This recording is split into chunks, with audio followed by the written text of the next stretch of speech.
Afrofuturism and the Black Speculative Arts presents to you an interview with Dr. Glenn Parris, the author of Dragon's Heir, hosted by Dr. Kim McMillon.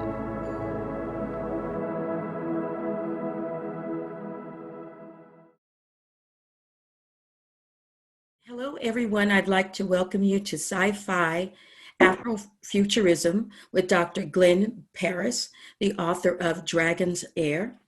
We're going to start by just having Dr. Parris tell us something about himself and how he got into sci-fi and how he wrote Dragon's Heir. Hi, Dr. Parris. Hi, how you doing, Kim? Excellent. I'm glad to have you here. Thanks so much for hosting this. Thank you. So, yeah, I got into science fiction, I guess the way most young people do.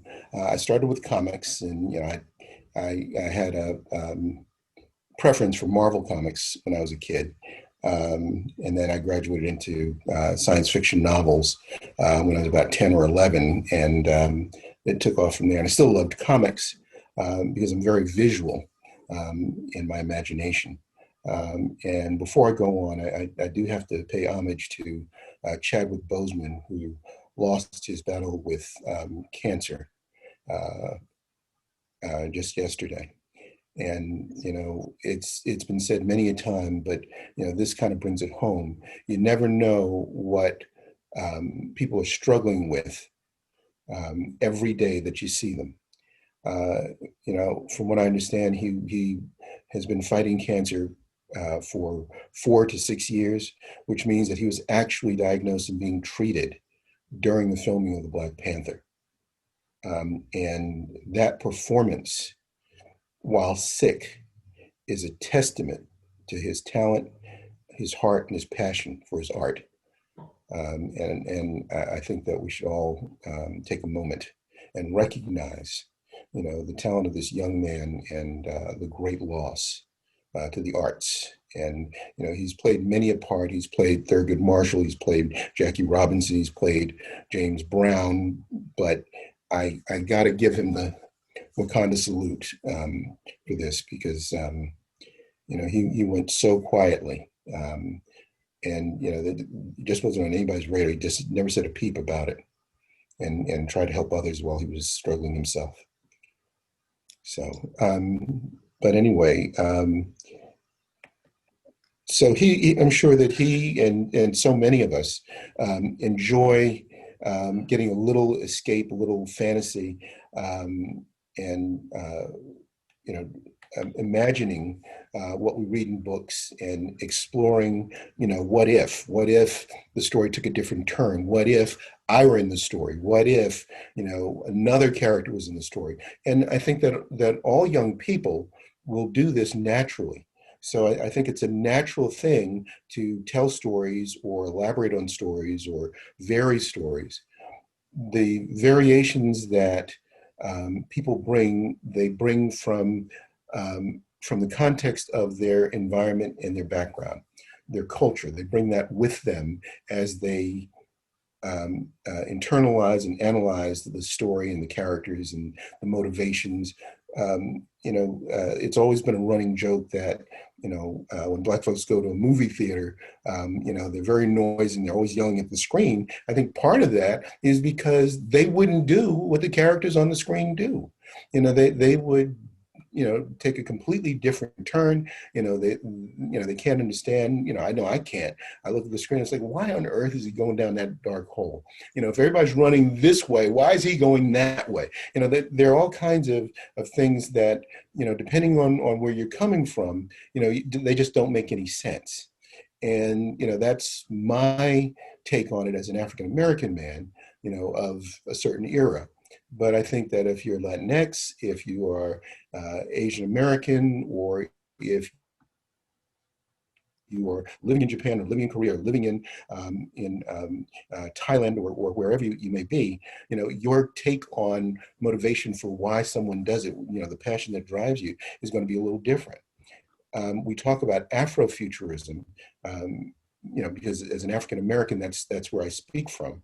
But the same thing that motivates Afrofuturism, I think, can also power, science fiction, fantasy from any perspective.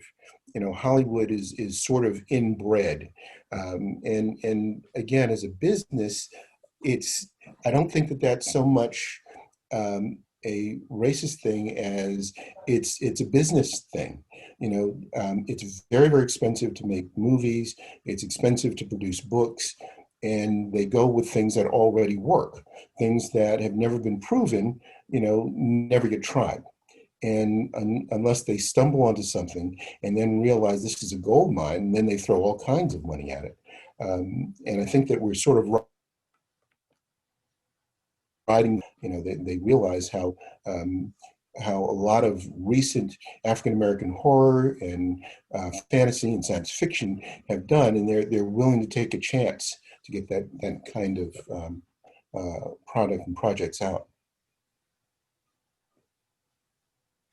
So my take, when I first started reading science fiction, my mind would travel to where they described, and I tried to picture some of the things that they did. From the time that I was in grade school, I always had a scientific predisposition. I always gravitated that way. I'm a graduate of the Bronx High School of Science, which has generated a lot of creatives that have graced the covers of books and the small and large screens recently. John Favreau is another Bronx High School of Science graduate, John Cryer, of course, Neil deGrasse Tyson, and sort of the godfather of Afrofuturism, Samuel R. Delaney, also from the same high school, Bronx High School of Science. But enjoying science fiction through most of my life, when I finally got into college and medical school, I just didn't have the time to keep up with it, and sort of lost touch. And after my training, during work and in between, I had an opportunity to read and just didn't have any material. And that's when I started playing around with developing stories. And, you kind of get an idea for a story, but an idea is not a story. And I came up with an idea that, maybe the dinosaurs, didn't die out. We base everything that we know on 3% of their fossil record. And I said, that's such a small amount. How can you know anything about them? Maybe they didn't die out. Maybe they just left. And that was how the story got started. But as I developed the story, I began to realize an opportunity. We are an interesting race, human beings, and it is one race. We may have different hues of the skin, we may have different hair texture, slightly different facial features, but we are all one species. It occurred to me that people who have traditionally been in power for a long, long time really honestly don't understand, or, as my mother would say, there are none so blind as those who will not see. They cannot see or will not see, what's going on in terms of some vulnerable populations, be it Africans, African Americans, Afro-Caribbeans, Native Americans, indigenous people of Australia, or East Asia, South Asia. It doesn't matter. When you're in a position of power, you tend to justify keeping that. And that happens on the macro scale, as in colonialism, but it also happens on the micro scale. If someone doesn't understand currency, for example, and you give them a $10 bill and they give you a $100 bill in change, nobody is there to catch you, and this person doesn't know anything about that. Do you correct them and give them the change back and take the correct change, or do you walk off with that $90 profit? And that's a character thing. If if your character is strong, you know, well, if your character is strong, if you know, it's one position to say, okay, this individual doesn't know, let me correct them and get the right change, or you know, may the buyer beware or the seller beware. You know, his mistake, he'll learn from this mistake. I'm going to take this $90. There are people who would defend either position, and there is some merit in both positions. Well, But Dr. it's the predator prey thing. Yes, I would love to ask you a couple of questions about please. one of the things that people might not realize until they actually take up your book, Dragon's Heir, the Archaeologist's Tale, is that it is a form of Afrofuturism, actually using a whole different culture. Would you mind explaining Sure. how although this book is about a different civilization, dinosaurs, how it relates to Afrofuturism? Sure. So the way it relates to Afrofuturism, I didn't want to write a story where I would flip the script, so to speak. That's been done before, and have Africans or African Americans in a position of political or military dominance over Caucasians or Europeans or American social economic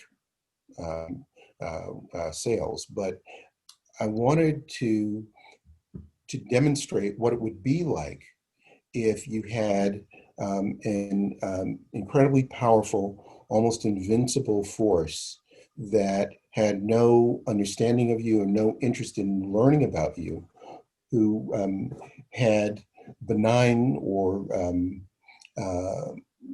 benign contempt for you, meaning it's not that we hate you, we just don't care, and treading over our rights, our privileges, our freedoms, and when challenged, it's what's the big deal? What does it matter? You're insignificant. That sense of being insignificant, there's some people who've never felt it before, and when they're surrounded by people who they feel are other or inferior or unintelligible to them, they feel very uncomfortable, they feel frightened, and some people, when they're frightened, they become very defensive. Right. And that's what I created in Dragon's Heir. The story is told from the perspective of a character who, in my descriptions, appears more like African Americans than anything else, but they are not. They're not. Not only are they not African Americans, they're not even human.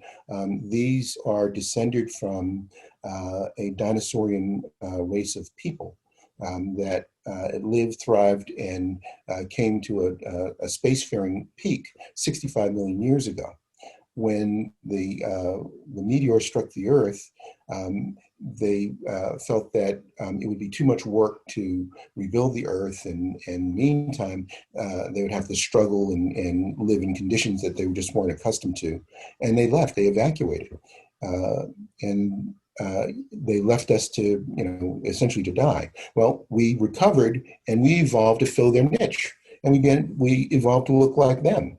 So, you have two, it's a clash of cultures that one has never come into contact with the other, but the one that's never come into contact with the other has supreme arrogance, power, wealth, and has no use for the vulnerable human beings.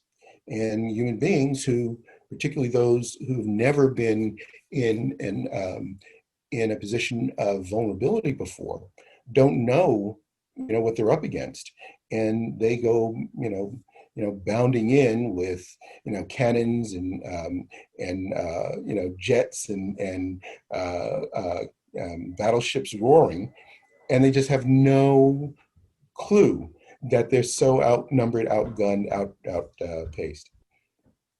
And then how do they deal with that?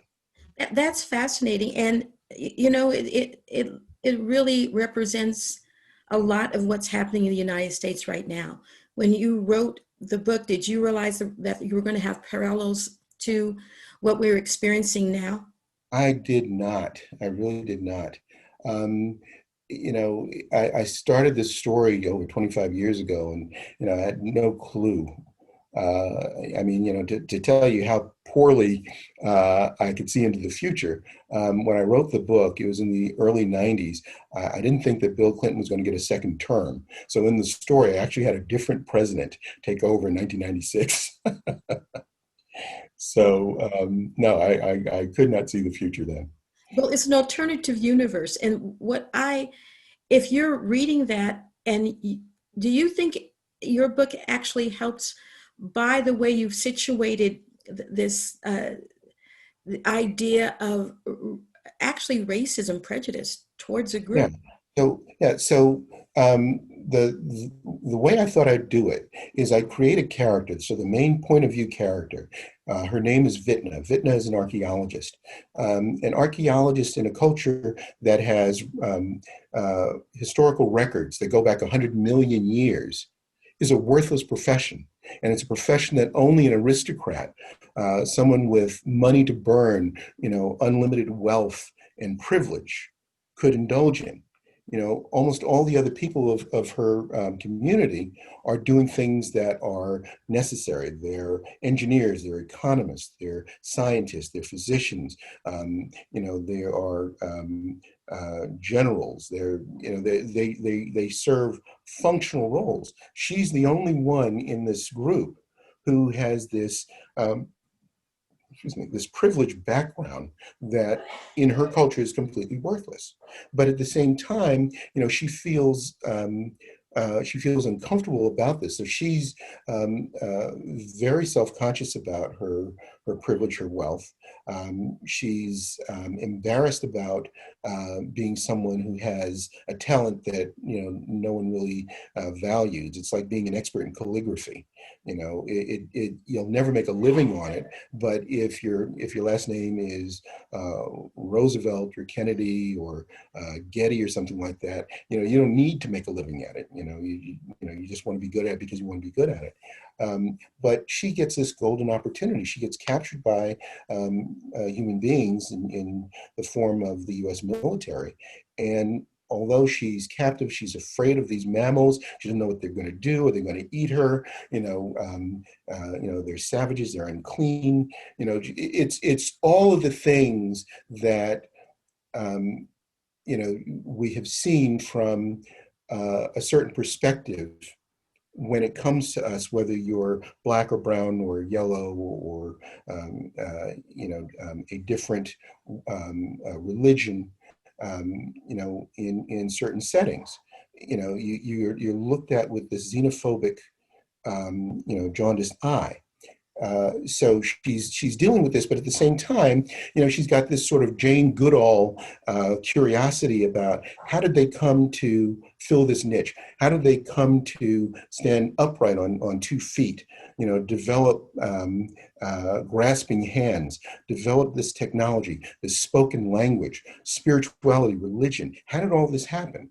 When they left 65 million years ago, the most advanced mammal on the planet was about the sophistication of a shrew or a squirrel. So, how did they make this jump? And the subtext is really interesting because the subtext is the advanced people who were left behind, we called dragons.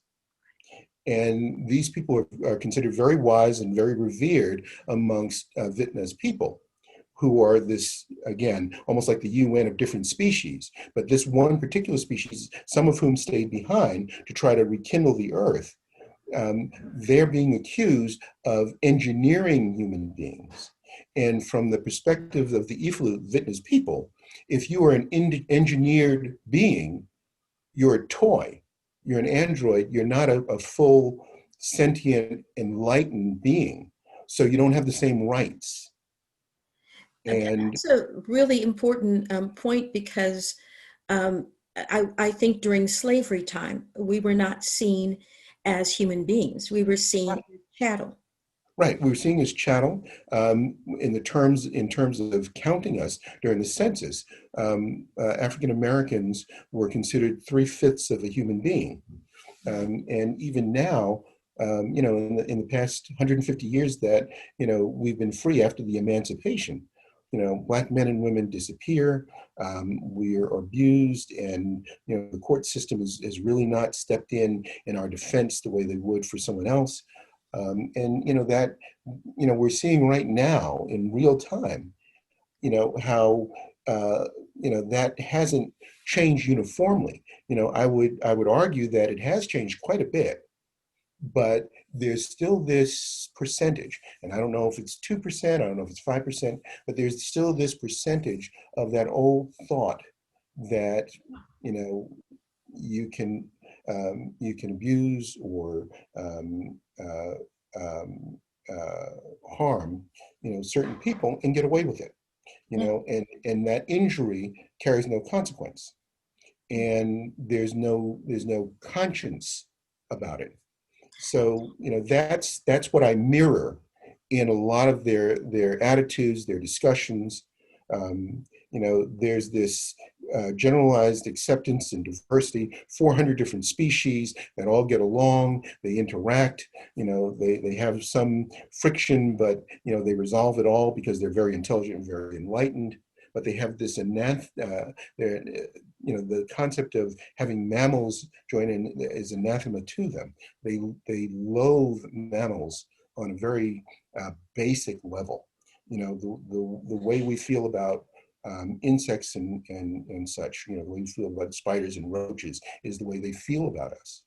I want to say that is such an important point, because what we are seeing with Jacob, with the murder of Jacob Blake, not murder, but with the shooting of Jacob Blake, we're looking at, as a society, how we view African Americans, and what happens to us as people when we decide to view a race as less than. And Will Smith said something very, very interesting. He says, racism is not growing, it's being filmed. It's being recorded. And that's so on point.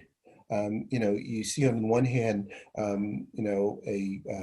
white suspect who has been, accused of actually murdering, and they have evidence that he's actually done this. This is somebody who's taken alive, even if he's armed. And you have African Americans who are being detained or stopped or arrested for minor things. It might be a traffic infraction.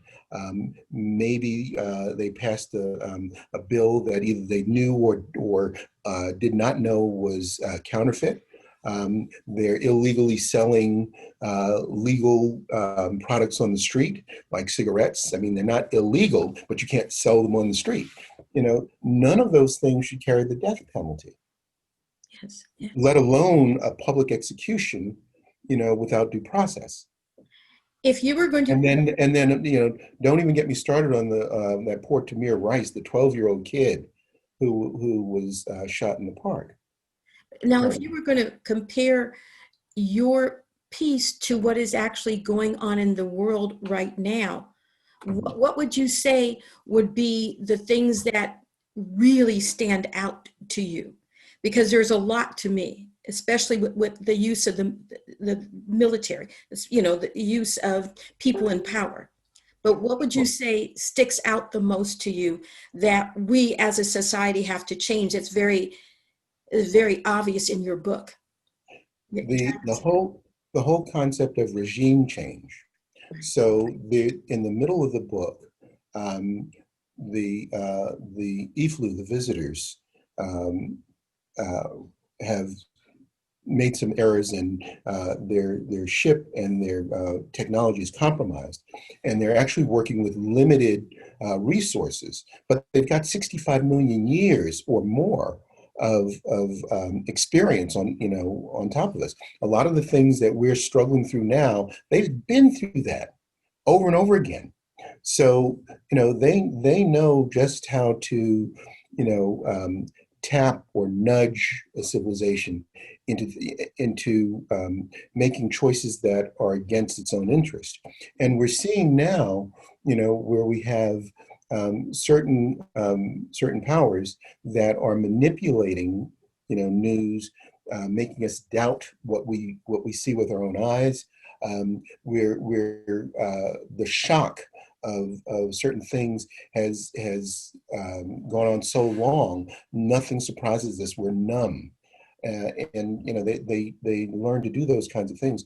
And here they take over the United States. I don't want to spoil it, but there's a point at which they take over, and they know no one will know, and we won't allow anybody to know.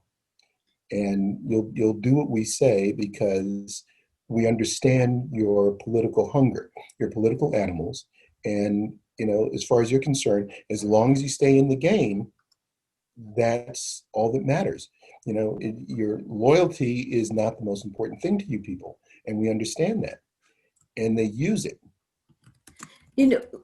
What you said is really important, loyalty, because what we're seeing in our country right now is we're in a crisis. We're in a crisis, and it's a loyalty to the United States, to the actual who we are, we the people, or a loyalty to forms of dictatorship or forms of this is how we will do.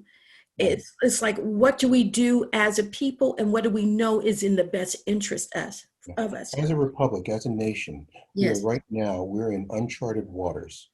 This has never happened before. This has never happened before. Even during the times of slavery, this has never happened before. And it's a frightening time, for everybody, and it doesn't matter, what pole of the political realm you're at. It's a very uncomfortable, frightening time. It's uncertain. Do you feel that when people are reading Dragon's Heir, that there are feelings at times like, why is this happening, or is this real, or well, the Ifalu, the dinosaur people who come back are very likable. They've got a sense of humor. They're very familiar. They're very warm to one another in certain circumstances. You understand them very well, but they are actually to the right of the current administration and some of the people who follow. They're actually to the right of that, which is an interesting position, for an Afrofuturistic premise.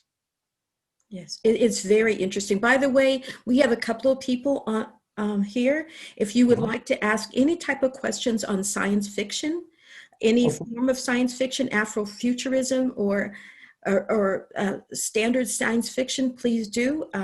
Just unmute yourself and ask any question that you would like. Meanwhile, what I wanted to do also is ask you, as Dragon Heir relates to the whole sci-fi Afrofuturism, what would you compare your work to? I know you've mentioned Avatar, but can you give us a couple of ideas about why you see that as a very good comparison, or anything else? Sure. So, again, what informs my writing is what I've read. I've read Isaac Asimov's Foundation trilogy, the I, Robot stories. Dune is one of my favorites. Octavia Butler's Patternist stories. And all of these, buried in them, are this whole concept of people being chased, being exploited, being used, being killed, without rights, and it's the perspective from that point is what makes the story. When I looked at Avatar, there are a lot of similarities.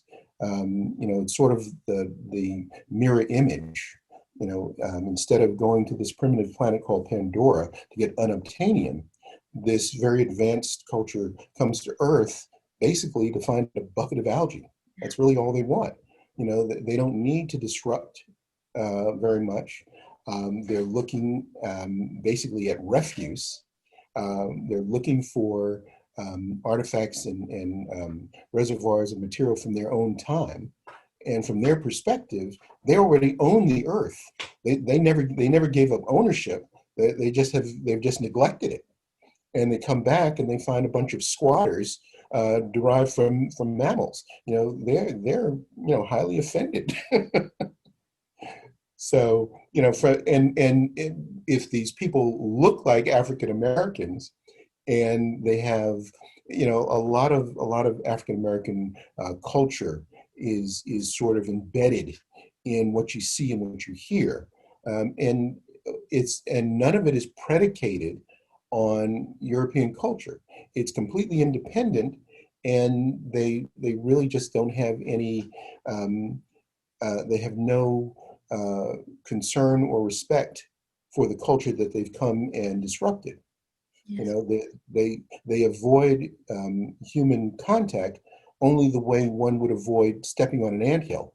You get ant pulp on your shoe. Some of them may bite you, but you're not avoiding them because you respect their colony. That's such a great point, because it leads me to the question of like your glossary. Wow. Not very many. There was a criticism of Star Trek when I was reading some of the reviews of your book, and how much people loved your book just for the glossary. And that is so amazing. How did you even come by creating such a glossary in the first place? What made you decide to even do that? When I decided to base the story from the point of view of an alien mind and an alien character, you had to establish the normal for her and her people. And you have to use references that we don't know. So the only way to do that is to provide a dictionary, a translator. So they call mammals Jing, Jing, and they call mammals that have been engineered, or toys, Jing Pen. And they developed, and the characters developed for our purposes, for our benefit, this Jing Pen translator that talks about some of their basic technology, the different species in their collective government and society, some of the origins, some of their abilities, some of their needs, their place in that culture, and why they left, how they travel through space, the basis of some of their tools and weapons. So I thought it would be fun to develop that kind of thing. Star Trek actually had something called a Star Trek technical manual. And it had a lot of, the schematics for the ships and the different sizes of ships and then some of the weapons and the defenses. And, so I thought, if I made something like that for this, I think that Frank Herbert when he wrote Dune, he wrote a very interesting glossary that I found fascinating. It was fun to read, as much fun to read his glossary as it was to read his prose. So I thought I'd do the same kind of thing. Another question I wanted to ask, someone said, how do you have time to actually do medicine with your very active mind? But I'm wondering, because you've created such a brilliant world in this sci-fi Afrofuturism mode, do you have other stories about this world that you plan to write, or are you going to take a different path with regard to Afrofuturism? No. Well, I do both. So I have another science fiction novel that I'm actually working on. I'm about 30,000 words into it that has absolutely nothing to do with this world. But I am writing a prequel novel and a sequel novel to Dragon's Heir.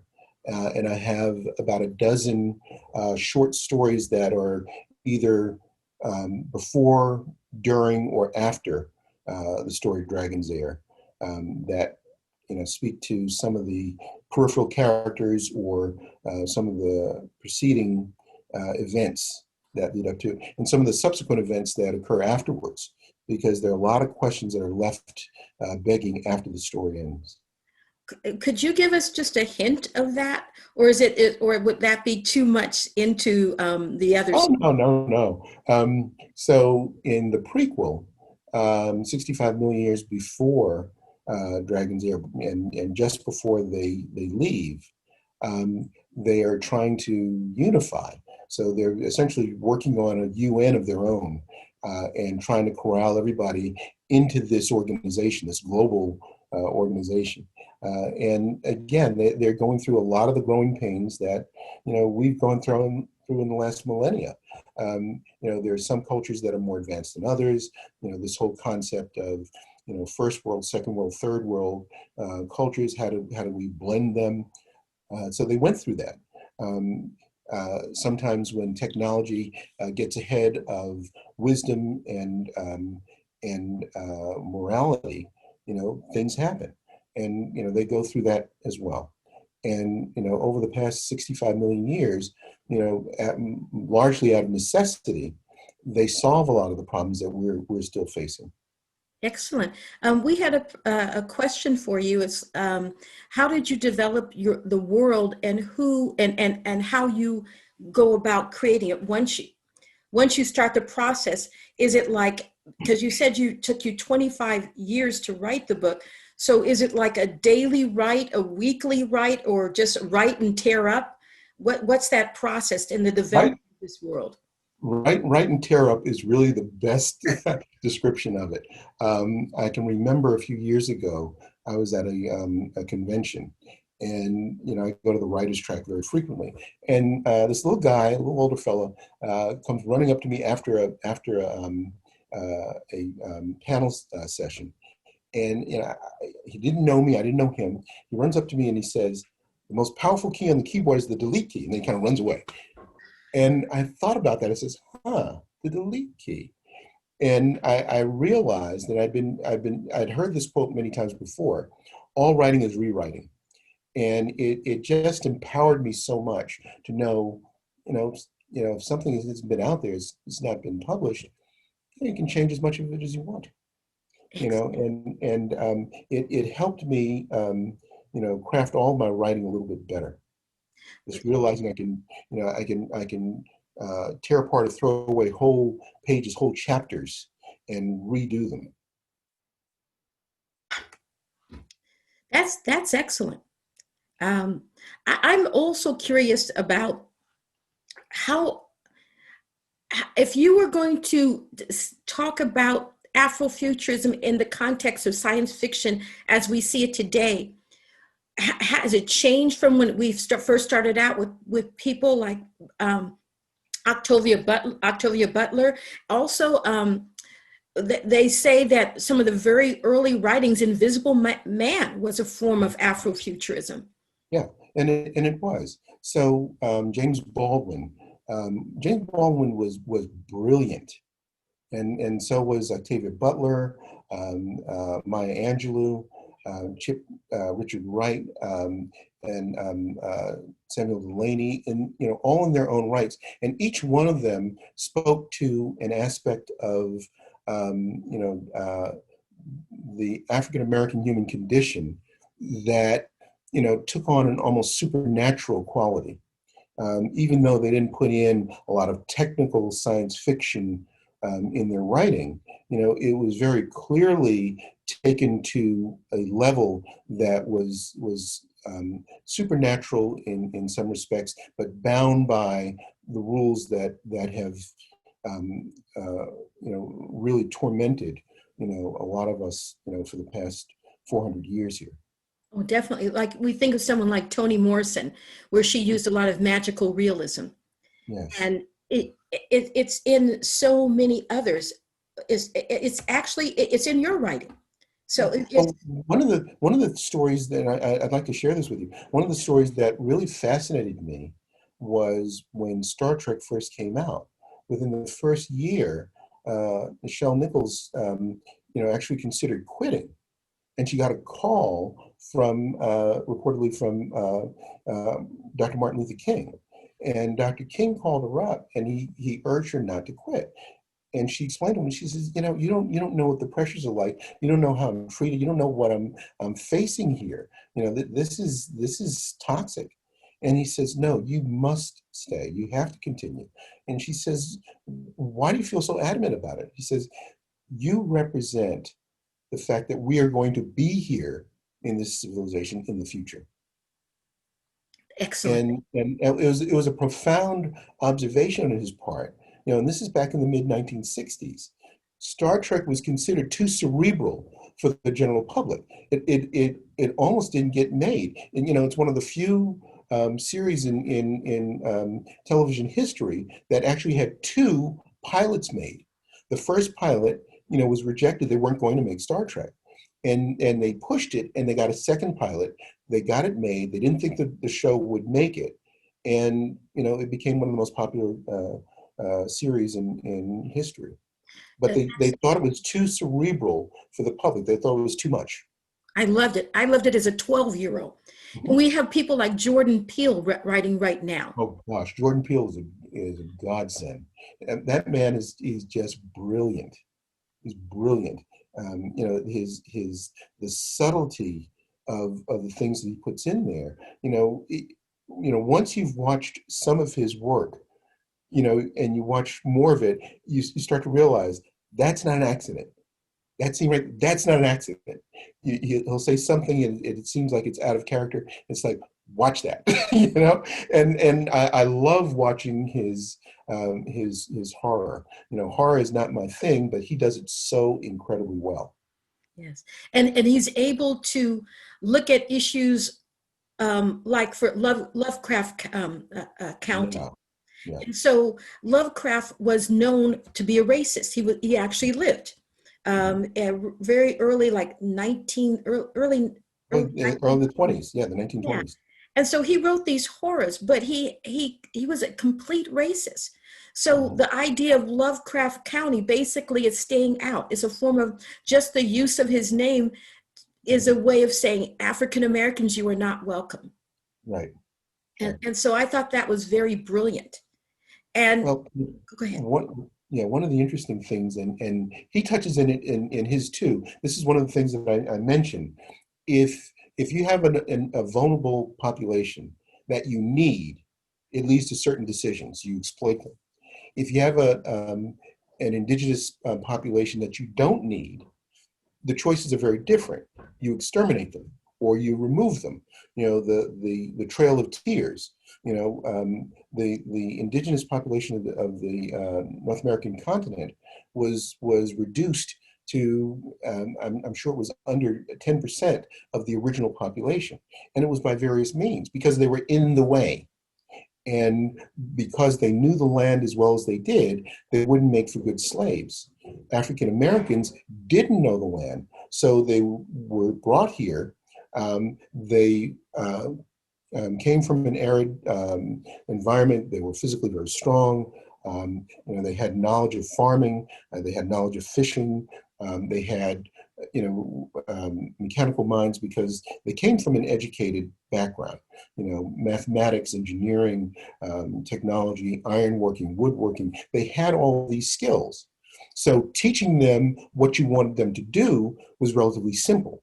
But they couldn't run away because they didn't know where to go. It was a wilderness to them, and they didn't speak the language. And they were kept away from people who spoke their own languages, so they couldn't even speak to each other. I mean, it was a well-crafted exploitation. And that leads to me to the idea that we're seeing that African American history is being rewritten in textbooks to the point where we're being called immigrants in some textbooks, the ones that came out of Texas a couple of years ago. So go ahead. I'm sorry. I don't mean to cut you off, but yes, you have to. History is always written by the victors. Right. And if others define you and then write your history, it is not going to be your history. It's going to be their history of you. Right. And what I was going to say is African Americans are, to me, to a greater extent, rewriting our history. And we're looking at Africa. Um, we're looking at tools that perhaps we might have not looked at before to write our history. Right. And I believe that Afrofuturism is playing a large part in that rewriting of history. And with that in mind, do you see the voices of African Americans and people of color being strongly recognized in the sci-fi community? Yes. So young creators, and when I say creators, I'm speaking very broadly. So I'm speaking of novelists, I'm speaking of comic book creators, I'm speaking of graphic novelists, I'm speaking of filmmakers, showrunners on television. You know, this young generation, and you know, I guess I'm kind of old now, but you know, these young people in their 20s, 30s, and 40s are doing this exceptional work. I mean, it's just absolutely exceptional. It's the depth of characters they're creating, the intricate histories that they're doing, the research that they're putting into what they do has never been done before. And of course, we have tools to do it, but the fact that they're taking the time to do the research to bring these things together. When, you know, I have certain advantages. You know, as a physician, you know, I have a science background, you know, chemistry, physics, biology, medicine, toxicology. There aren't a lot of people, you know, outside of active military and physicians who have actually seen people die, really die. You know, so I know what that's like. I know what it's like for people to be sick for long periods of time. I know what it's like for someone to fight a terminal illness for 6 years. I've seen it, you know, and this is something that, you know, most creators don't get a chance to see, you know, but, you know, you get creators like Spike Lee, and I still think of Spike Lee as young. Spike Lee does research, he does his homework. And when he talks to young filmmakers and young creators, he always emphasizes, do your homework, learn the rules. And this is something beautiful that he said, learn the rules so that you know when and where you can break them. And the rebel in me has always loved that advice. Learn where you can break the rules, because you'll break the rules in some places and it's not going to get you anywhere, and it's going to, you know, it's going to lose a lot of ground for you. But, you know, knowing where you can break the rules, man, that's fun. That feels good. That's a great point that you made, to break the rules, because I think the younger generation is here to break the rules. They are. Right. And you have someone asking, what would you say to young people about writing science fiction, science fiction or Afrofuturism? What would you say to them that might be afraid that will my voice be seen? And if they're interested in writing that type of material, where do you go to? Where do you go to be mentored for that? I've been waiting for that question. I've been waiting for that question. All right. So, you know, my feeling, I'm always second guessing myself. You know, did I remember that chemical equation right? You know, what's that relationship of gravity to mass again? You know, and I go back and I look it up, and because I've done it before, and I can look it up and say, oh, okay, yeah, that was that variable there, and that's where you stick it into the equation. You know, and this is how it behaves. So, you know, looking into, you know, the scientific background is important. And people are always going to question the qualifications of a minority when it comes to writing science fiction. Yeah. And what I would say to young people who are interested in writing science fiction, most of the best science fiction writers do not have a science background. Most of them don't. Many of them, you know, are college graduates. Their background is in the humanities. Some of them did not finish college. You know, a lot of them are not physicists or biologists. They aren't true scientists. A lot of them are. Some of them are, but a lot of them are not. And when you write, you don't have to be 100% accurate, because if you did, it wouldn't be science fiction, it'd be science, and they'd be using this stuff. But science fiction, if you're good and you write something that is intrinsically consistent, it doesn't have to be true, but it has to be true within your story, and it has to be consistent within your story. That's what sells. If your science fiction is so tight that a scientist who specializes in the area has to get so esoteric in debunking your science fiction that no one can understand what he's talking about, you've won. Okay, you've won. I mean, if it takes a PhD thesis to disprove, your fiction, that's great science fiction. Excellent, excellent. Oh, by So, the way, and one last thing, a quote. Octavia Butler was in some ways one of my mentors, and one of the things she said to me about writing, she says, "Never let facts get in the way of telling a good story," and I've always loved that saying from her. you were very lucky to have known her. That It is a really was. planetary gift. Um, uh, I've been asked to ask you about Dragon Con because it's coming up. Can you talk a little bit about Dragon Con? Sure. So Dragon Con is, I think, either the biggest or the second biggest science fiction convention east of the Mississippi. And it occurs every Labor Day weekend here in Atlanta, Georgia. The attendance is in the range of 80 to 90,000 people. And it is one of the most diverse, tolerant 4 days that you will ever spend. People who are often marginalized, people with disabilities, people who are blind, people who are paralyzed, people who have neurologic conditions, people who have, psychiatric challenges. They can come, they can be themselves, and they're accepted, and they can have fun. They can let loose, and they're not judged. And it's a great environment. There are all kinds of activities, almost anything that you can imagine in science fiction, in fantasy, you're going to find at Dragon Con. A few years ago, a friend of mine, Jarvis Sheffield, was asked to start a diversity track.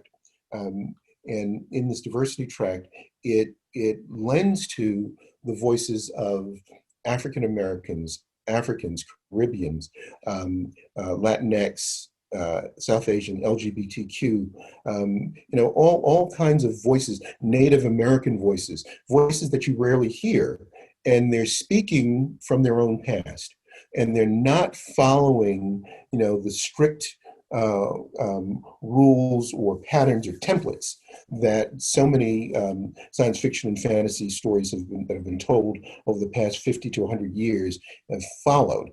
Things that had been thought of being written in stone. They're not, and they're finding an audience, and they're not just finding an audience among minorities. They're finding an audience, a general audience, because these are stories that are human stories that have not been told because they've never been told with the experience of the people telling them, and that's new. You just made a very important point that they're not finding an audience among minorities. Could you speak to that? Because sometimes people have the feeling that we often compartmentalize things. So when you hear the words like Afrofuturism or Black literature, somehow some people get the notion that that's only for one race. And because we are the human race, this is all a part of who we are. Yeah, I remember 25 years ago, I was at Dragon Con and we were talking about, Afrofuturistic science fiction. And someone an African-American at Dragon Con says, well, Black people don't go in for science fiction. We're more rational, we're more grounded in realism. We read biographies and memoirs and nonfiction stuff. And I said, really? He says, yeah. He says, you ever seen Star Trek? Oh, yeah. I says, you ever seen this episode? Oh, I saw all the episodes.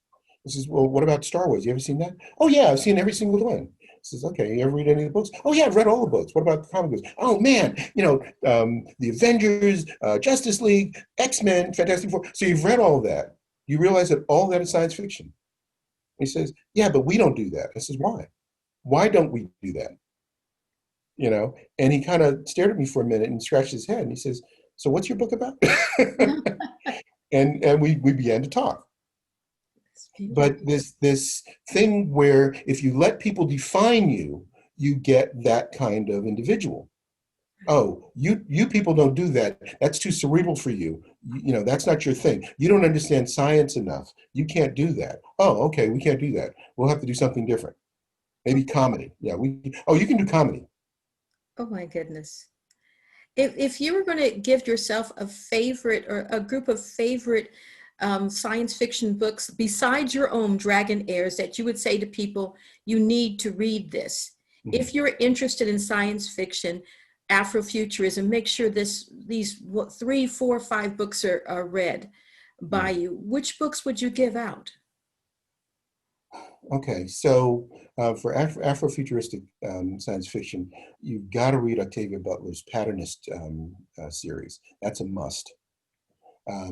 And Clay's Ark is sort of an outlier in that series, but you got to read that. N.K. Jemisin, you got to read her stories.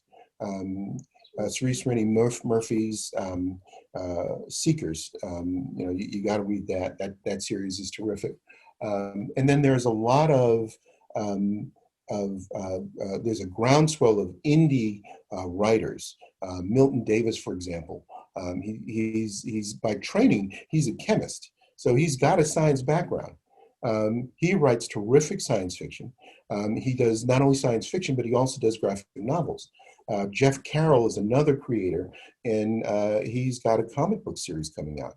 I mean, there's a lot of talent out there, and unfortunately, that talent doesn't find publishing. And, when I talk to, people like Michael Aaron Hall, or Kyoko M, you hear the same things. Very interesting story, but I wouldn't know how to market it. And, we can't find a place for that. Not right now. And you hear that kind of thing. You hear great world building, interesting characters, but we just don't know where to place it.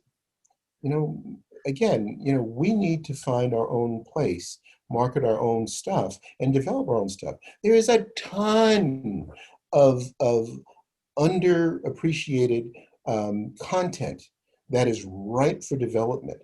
I mean, I love the MCU and the fantastic series of movies that they've come up with.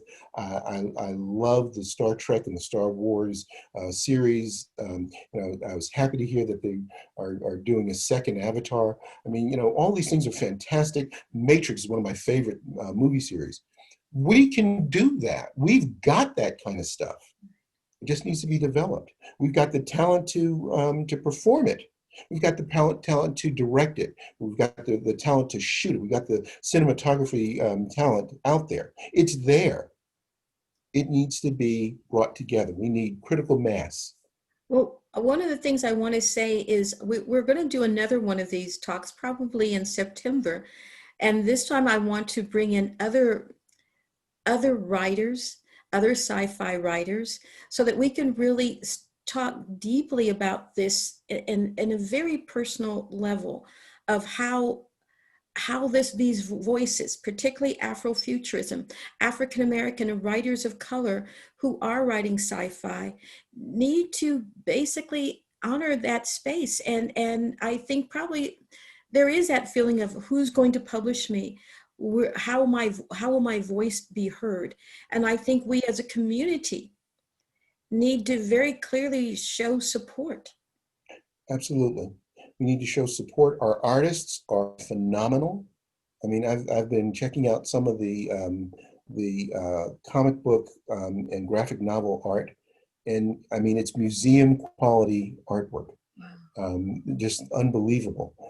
I've read some of the indie science fiction from some of the creators that I've mentioned. Just fantastic prose that they generate. These are things that should be developed. I understand that they're going to develop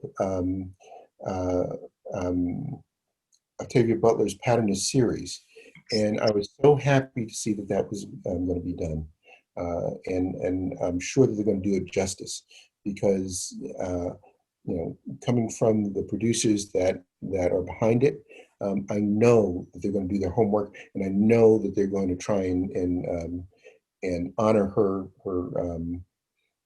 legend, and get this done. I agree with you. And I suspect within the next year or two, people might be saying the same thing about you, because your writing is that good. Well, thank you. It's the truth. And the creativity is amazing. I really want our audience to know that you can find Dr. Glenn Parris's Dragon's Heir on Amazon. You can also go to booktavern.com and pick up his book. It's extraordinary, and it leaves you wanting more. That's the thing. And I think that's what is good about really good sci-fi. Some of my favorite sci-fi, when I've finished the last page, I still want more. I mean, I'm happy that I've finished, but there's a timelessness to a lot of sci-fi, that it's an alternative universe that doesn't necessarily have the ending on the page. Have you found that in some of the sci-fi that you've read? Yeah, in fact, that's what I call the maturation of science fiction. That there's not this happy ending where all the loose ends are tied together. I like it when there's some loose ends that are still out there, because you walk away from the book saying, I wonder what's going to happen next. Ooh, there's something that's a fuse for another bomb someday. So I'm sitting on the edge of my couch waiting for that next book to come out. That cliffhanger is what I love to have. And I hope I did the whole cliffhanger idea justice in Dragon's Heir. I hope I leave you wanting more. Yes, you did. What I'd love you to speak about is the world of Afrofuturism and the loss of one of the major voices yesterday. And Yeah. if you could speak to how Boseman, how he changed, how the idea. I remember when Black Panther first came out, I remember there was a sense of joy that we were seeing a superhero that was so beautiful and had a universe that we could walk in. Yeah. So Wakanda, the concept of Wakanda is just so entrenched in us. Was it Booker T. Washington talked about the talented 10th? We've talked about the Pan-African movement. We've talked about recirculating African American dollars. Historic Black colleges and universities. That whole concept sort of orbits the concept of Wakanda. But on another level, the whole issue of those of us who were taken from the African continent and have never had an opportunity to go back, having a sense that those who we were taken from have forgotten us, and for those who were left behind, we were sisters, aunts, children of them, and they never knew what happened to us for centuries. This whole idea on either side, what happened to our children who were kidnapped and we've never seen again, and from those of us who were taken, don't they even care that we're gone? The concept of Wakanda, where they had the technology to tilt the playing field and they didn't. It's that same abandonment of children that we saw, and that's what generates monsters. Children who've been abused or left or neglected. That's what generates monsters like Killmonger.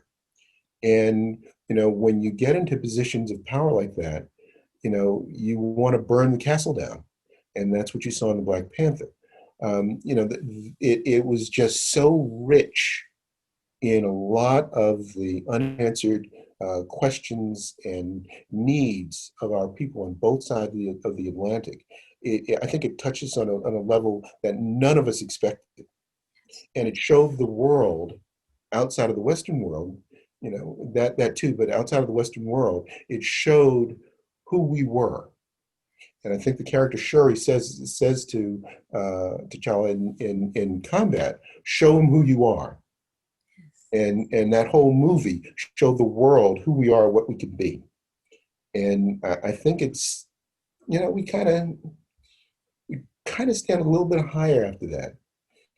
I mean, having had the experience of Barack Obama in place, and the brilliance of that man, and his calm, his professionalism, a true gentleman, a real father, someone who could juggle so many different things at once and not get flustered.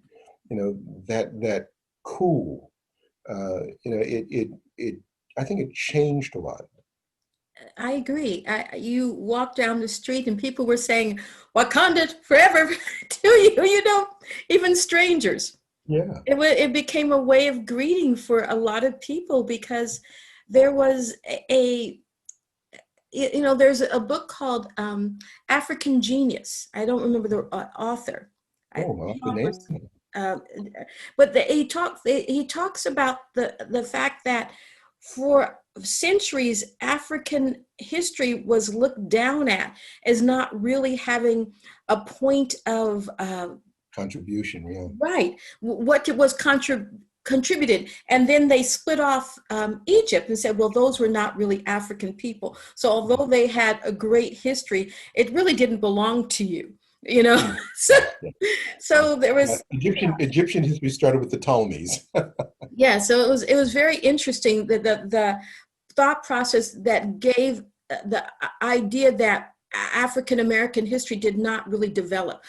African history did not develop until years later, until they were visited by people who were white, who helped them get to a better place.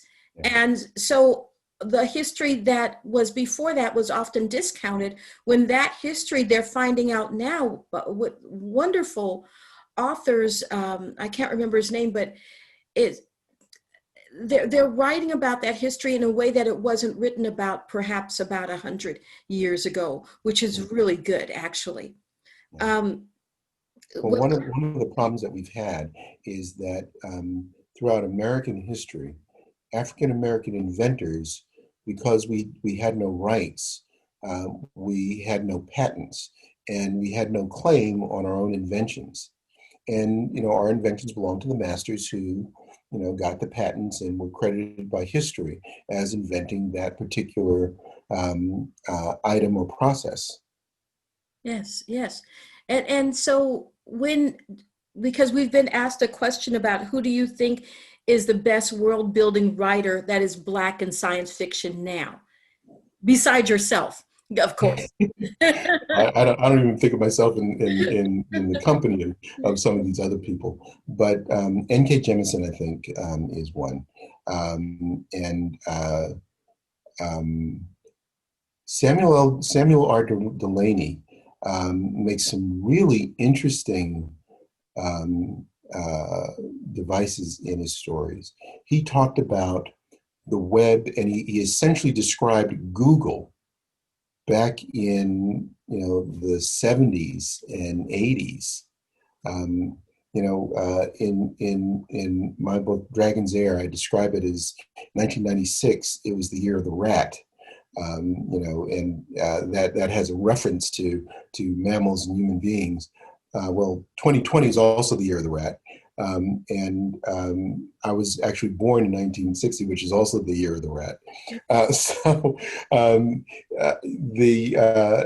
the references to general information, essentially he talks about Googling anything that you want to know.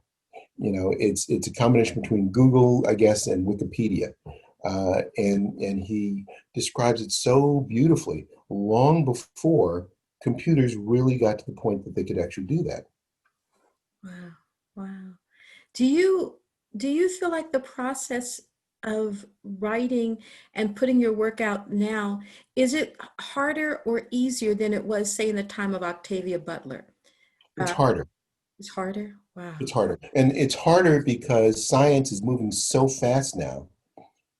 If you have credible science fiction, it's got a shelf life of months to maybe a couple of years before it's either absolutely refuted or confirmed, and then it moves into the realm of real science. It's no longer science fiction. So, in the past, we could talk about certain things that would not be proven or disproven for decades. Now, as I said before, it's months to a couple of years. That's a good point, because we look at things like Star Trek.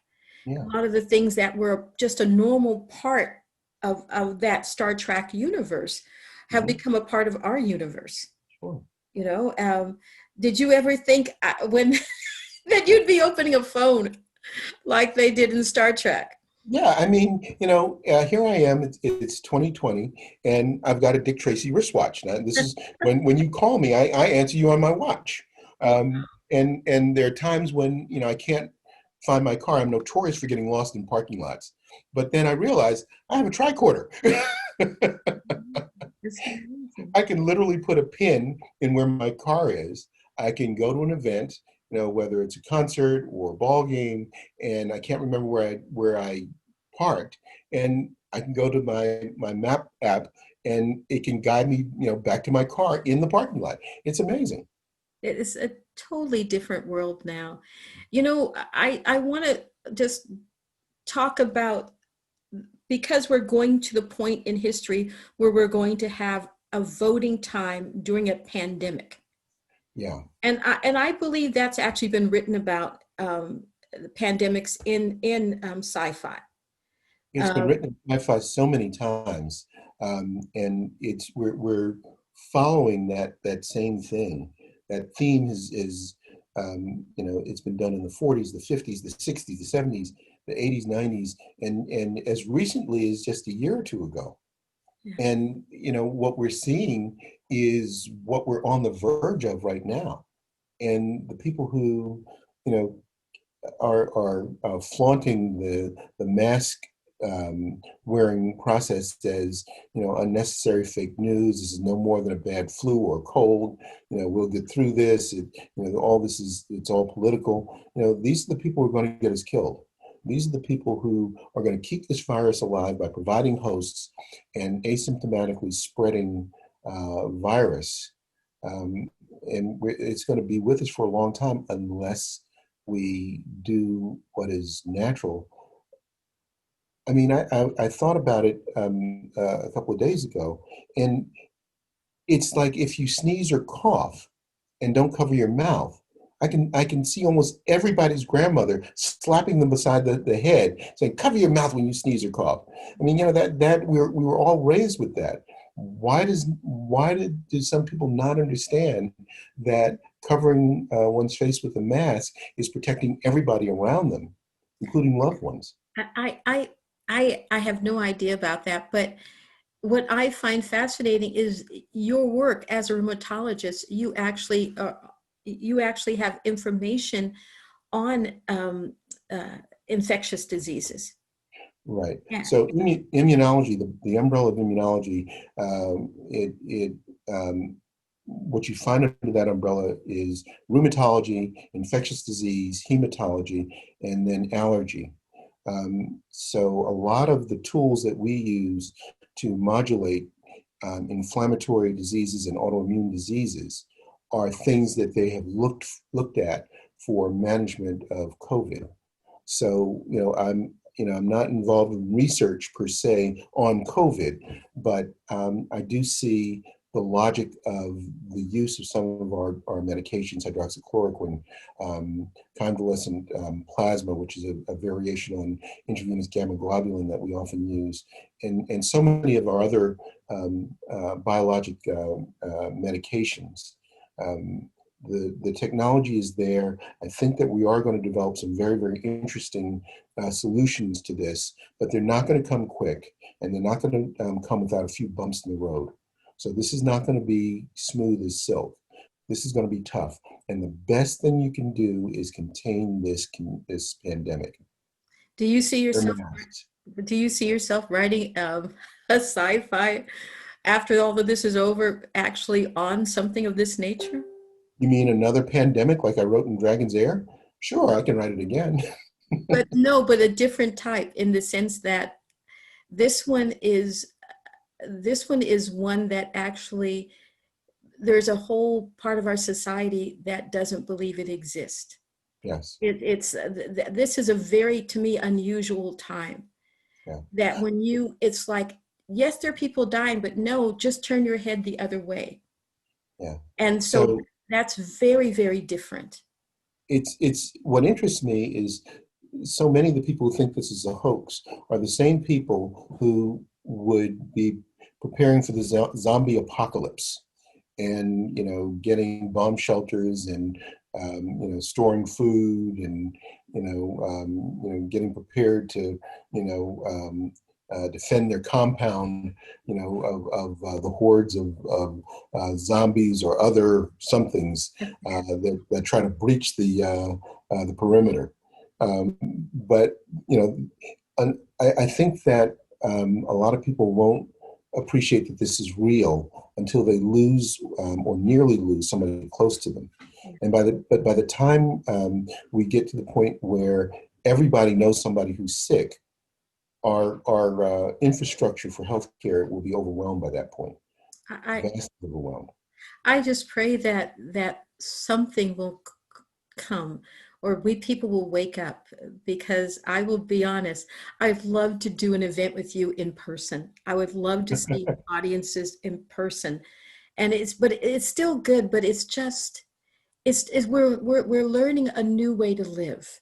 Yeah. And so to me, books of your nature, yes, there is a pandemic, but books of your nature allow us to have visions. I almost think of you as a kind of a seer, because a lot of what you write is very future oriented, but you wrote it 25 years ago, and yet it still has power today. And that is good writing. That is very good writing.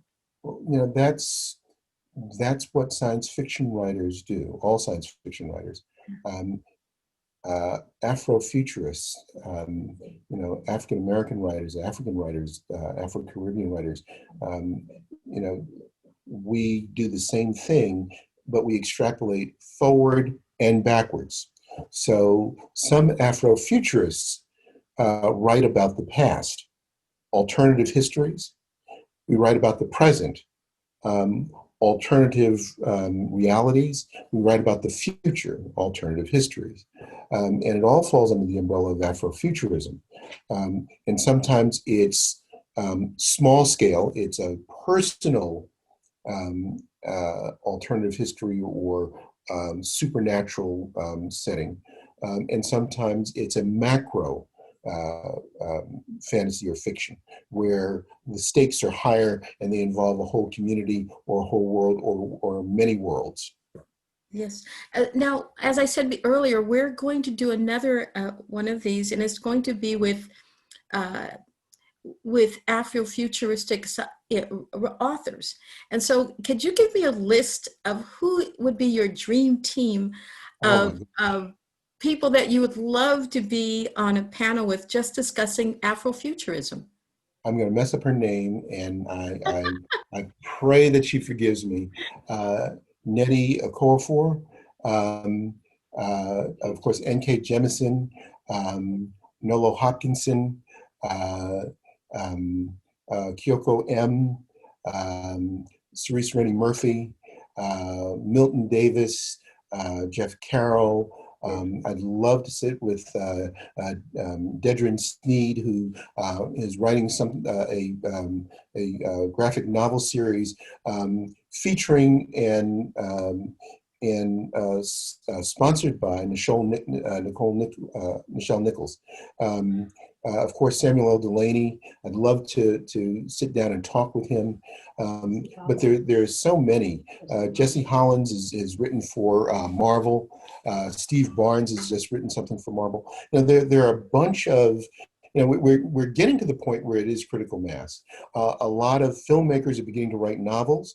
A lot of novelists and graphic novelists and comic book writers are beginning to write scripts. So it's beginning to really mix well. Yes. Well, then we will work towards getting at least one to whoever will join us, because I think Jordan Peele. Okay. You're out there. We want you. We want you on a panel. We want to hear what you have to say. And I think this is important because these voices are the voices of the future, and they will help young people realize that no matter who you are, pick up that pen and write. There's nothing you can't do. Writing is the least expensive form of creation that anybody can do. You don't need a computer. You need a pen and paper. You can record it. You can type it. You can write it. You can tell it. You can get somebody to write it for you if you have no confidence in your grammatical skills. Your job as a creator is to make the story. Yes. You can have other people smooth out the rough edges, get the story down. A lot of people say writing is a lonely business. I'm a writer, but I find joy in writing. So if people said that to you, how can I write? I'll be by myself. What would you say to them? Well, you don't write 24/7. So, my wife and I, we sit down, we watch the news, we watch movies, we take walks in the park. Not nearly enough, but we do it. We like to travel. We enjoy, sitting and conversing with friends. We do the same things that everybody does. But, sometimes when I'm in airports traveling, sometimes in the middle of the night when I can't sleep, or sometimes when I have a nice rainy afternoon, I can sit in my office, I get my computer out, and, I develop ideas that I have into stories. Yes. And I think that's important because pick up the pen. If you have a story out there and you want it, no one's going to write it but you, unless you have a lot of money, you pay someone to write your story. Right. But still, give yourself the opportunity to hear your voice, to see your voice. And the thing is, the more you do it, the better you get at it. Yes. Again, talking to writers, who have more experience than you is always a great thing to do because you get fantastic advice. The writer Todd McCaffrey told a bunch of us would-be writers once, the first 1,000,000 words that you write are free. All right, so you can write 1,000,000 words, learn your craft, improve, write it down, tear it up, whatever you need to do. But after 1,000,000 words, you should know what you're doing. And I've taken that to heart. I have not written 1,000,000 words yet, so my words are still free. But I do think that you do get better the more you do it. It's like anything else. The more you practice, the better you get at it. This has been just a profoundly wonderful experience talking to you and interviewing you. And I'm just very grateful for this opportunity. We are about to end the program now, and if there's any questions by any of the people online, please feel to ask them. Before we get off, is there anything that you want to say about writing, your work, anything? The only thing I would say is when you write, don't worry about anybody questioning your credentials. Just write, come up with an idea, come up with a challenge, come up with with a climax for your story and a resolution. That's it. You need a character, a setting, a beginning, middle, and end. That's all you need. And you can work that bigger or smaller. You know, short stories are fine, micro stories are fine, novels are fine, epics like George R. R. Martin, who can't write anything less than 700 words, 700,000 words. You know, that's a tough one to sell. But, you know, write what you want to write what you want to read, because chances are, if you want to read it, someone else probably likes that too. You know, it may not be 400 million people, but maybe it's 100 people, maybe it's 1,000 people, maybe it's 50,000 people. Someone likes what you write because someone likes what you read. Thank you. That's very profound and very true. So once again, we've been speaking with Dr. Glenn Parris. His novel, The Dragon's Heir, the archaeological tale. I apologize for messing it up. It's But got way too many syllables in it. Archaeologist. yeah, Archaeologist tale, Dragon's Heir, the Archaeologist tale. Please pick it up. It's a wonderful book, and it's beautiful. That's all I can say about it. And you learn so much. And there's what it does is it offers possibilities of looking at future differently. We don't necessarily have to say, oh, we're told that this is a history of the world. This is an alternative history, but who knows? Maybe the other history could have been an alternative history. We're learning that the universe is infinite, and there's so many possibilities that we are existing in, that we really are just in a space of just learning. And reading your book, I felt like I was in that space of enjoying not only the writing, but really the gift that you've given us with your book. Thank you very much. Thank you, Kim. I appreciate that. That's wonderful. Thank you. Take care. And thank you all for being here. It's a pleasure. And I love the questions that were asked. Thank you all. Take care. Bye. Thanks, everybody.